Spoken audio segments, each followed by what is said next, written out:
Hello members, John and Todd again. We're just here for an impromptu quick video because we've been getting a lot of questions about the grass, the rough on the golf course, etc. We're here at Chiricahua. We're on number 18. We're on the golfer's left side.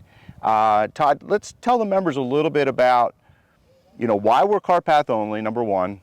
We're playing golf in Arizona, which isn't happening anywhere else down valley. And we've got a lot of grass, and it's great. It's healthy, and it's going to really help us. So let's kind of clear the air a little bit from what some of the members are saying that it's unprecedented. We're on cart paths. This is ridiculous, but it's necessary. So let's talk about it. So we've always had cart path only here at Desert Mountain. That's always been our practice this time of year because this is a transitional time of the year for the turf, like I've always talked about. Anywhere in the country you go, there is a transitional time of the period of the year. Here in the desert, for ryegrass, it happens to be right now through middle to late September through October into November. That's when we get the great weather that we're having out here right now to really grow the turf and develop the turf. So we maximize that time of the year. We drop seed if we have to put it in some areas that we lost during the summer, or if we got to put sod in the areas that we lost during the summer, whatever it may be. And we grow that young plant or that young turf during this period.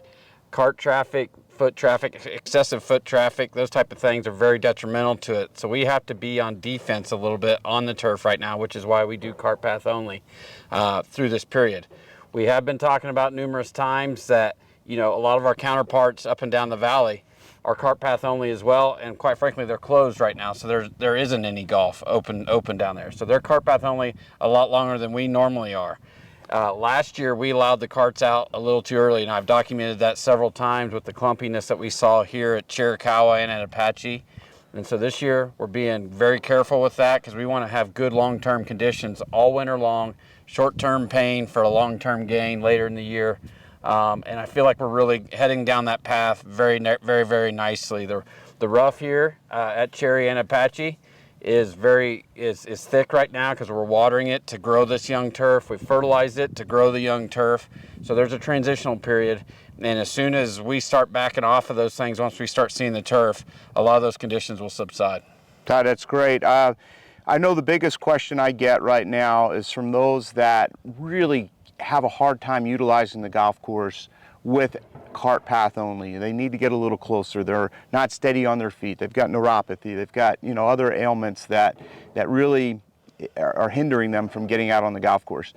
When do you think the medicals, the real dire need golfer that needs a medical, when can they get off the path? John, right now I honestly don't have that date because I don't know. It's up to Mother Nature. It's up to the growth. If we have a cold snap come in on us like it did last year, that changes things very rapidly, very quickly. And so I want to be cautious with when I do that, but we will get them out as soon as we can. Okay. I do know that I've heard rumors that we're going to be cart path only until January. True or false? False. False. That's unequivocally false, what I was saying earlier. We just said we're going to hold them off longer than we have in the past because of what we experienced last year. The definition of insanity is doing the same thing over and over again, expecting a different result. So this year, we want to make sure that we're not doing that, and we want to change things up to try to have a better growing season through the winter. All right. Well, members, thank you. Please stay patient. This is kind of if you live in the Midwest, in the North or the Northeast, this is kind of like what April is. Grass is growing. It's a little wet. You've got to keep it wet to keep it growing. But boy, when we hit our stride here in the winter season, golf courses are going to be phenomenal. And I brought a golf ball out.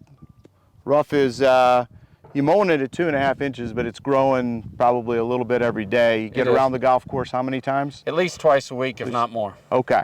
And so just stay patient. If you got to hit out of the rough, ball sits down, take one more club, grip down a little harder. Don't try to swing so hard. Just good timing, good contact. That ball will fly out of the rough. Todd, thanks for what you and your team are doing. Members, while we're out here shooting this video, I hit a shot into the green here at number 18. I left myself a little pitch mark. And I want to show you the proper way to fix this pitch mark. I see too many people come in, keep lifting up from the outside, and that's not the way we fix a pitch mark.